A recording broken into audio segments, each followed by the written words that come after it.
Hey, good morning and welcome to Sonoran Living Live. I'm Andy Barnett. Stephanie is off today. And I am Paul Apana, subbing for her today. At least for 10 minutes of the show. 10 minutes. All right. I can't really feel her shoes. I'm doing great. I'm doing great. School's starting. You know, we've got things settled with the Cardinals. Sadly, I think you're losing an intern.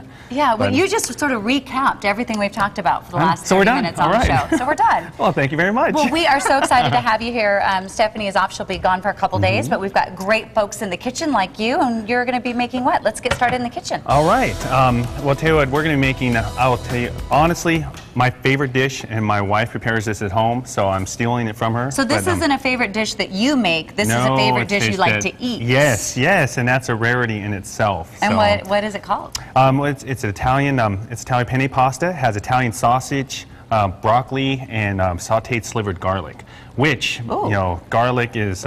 My wife loves garlic. And who doesn't love garlic? It just your smells husband? so. No, he loves garlic. Oh, he just can't eat garlic. Oh, okay. All right. Yeah, well, let's get that right here. So. All right, so let's get started in the kitchen. What do we have to do? It actually doesn't look like a complicated recipe. No, it doesn't. You know, and really the great thing about this, while it does have quite a blend of flavors, they don't really interfere with each other. Okay. You know, you can really taste one. And another great thing about this is flexibility. If you want to put different vegetables besides broccoli, you can put mushrooms, red bell peppers, you know, green bell peppers. You can leave out the sausage. You can put something else in it. No. Well, you know, there's someone like one of my friends that's going to be on a little bit later. He wanted to go without the sausage.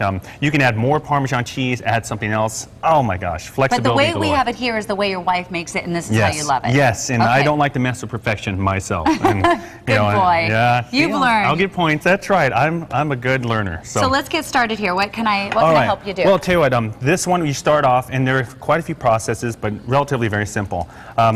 We use fresh garlic, and what you want to do is you want to sliver it, and just like you would slivered almonds, and that's really important. You want to keep a little bit of thickness to it because you want to hold its shape and its form when you put it into the pasta. Okay. A couple things for those of you at home when you're peeling garlic. Really easy ways, you know, instead of digging your fingernails in there trying to do it, if I may suggest, put it in the microwave for about 20 seconds. It'll soften it up and the peel will come off right away. Are you the one that told me to put a lemon in the microwave too? It helps with the juice? Yeah, you know, actually, I don't know if I did. Okay. Probably not. But Someone did. that certainly works. And also if you roll it and you soften it up, so that one works too. But with the garlic itself, first process, once you slivered it, get a little oil, heat it up, and we're just going to go ahead and toss that in there. Now, the important thing for garlic, and it's just like everything, we're going to blanch broccoli, we're going to cook penne pasta today. You just don't want to go overboard. It's always better to underdo than to overdo. Wait, you don't want to go overboard with the garlic? Sorry, no, overboard as far as cooking. Look at all this garlic, and you tell me you're not going overboard. But, oh yeah, that's true. I did add a little extra garlic for myself. Yes.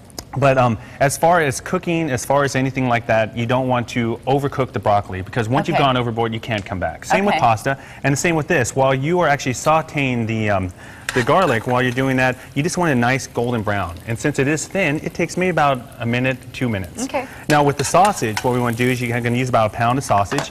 When you get Italian sausage, it actually comes in a nice casing. Now, it's a two-step process. You're going to take about 2 of those casings, you're going to cut them into thirds, and you're going to start that first. The reason you start that first is because it's thicker, so you want to make sure that it cooks all the way through. So if you look right here, I've already taken the liberty of starting, and you'll see now we have a few big chunks that are going to go in the pasta. Okay, I see what you mean. You took 2 casings, cut them in thirds. Got so it. now we have 1, 2, 3, 4. Oh, good. 6. Mathematically, it still works for me. Okay, I get it. Now, the rest of the sausage, we're also going to add into that. And we're going to let that cook for probably about 5 or 6 minutes. Is this a presentation thing? Is this why we're mashing some of it up and not mashing some of it up? You know what it does, it distributes sausage all the way through. So when you take a bite, you actually have smaller piece sausage, and you have a big chunk for the greedy ones, such as myself, that need to have extra sausage. Got it. So, okay. Now, you know, these are the first 2 processes you want to do. In the next segment, we're actually going to deal with the broccoli and the penne pasta and put it together.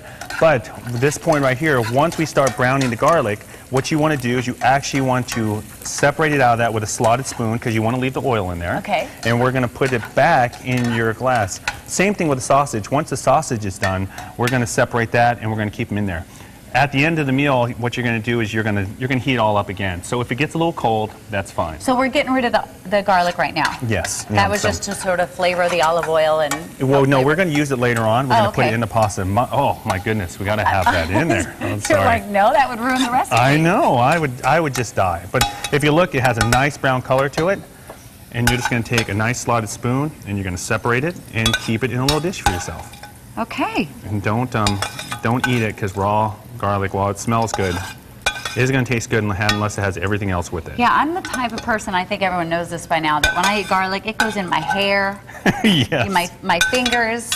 Well, you know, I can't smell it, but everybody else can. There is an old trick in restaurants, especially Italian restaurants. If you, let's say if the dining room doesn't smell that attractive, what they'll do is they'll take some garlic and they'll actually heat up a skillet pan, put it in there, and just go through the dining room. And just walk around with it? Oh, yeah. And the actual smell of the garlic will enhance the dining room.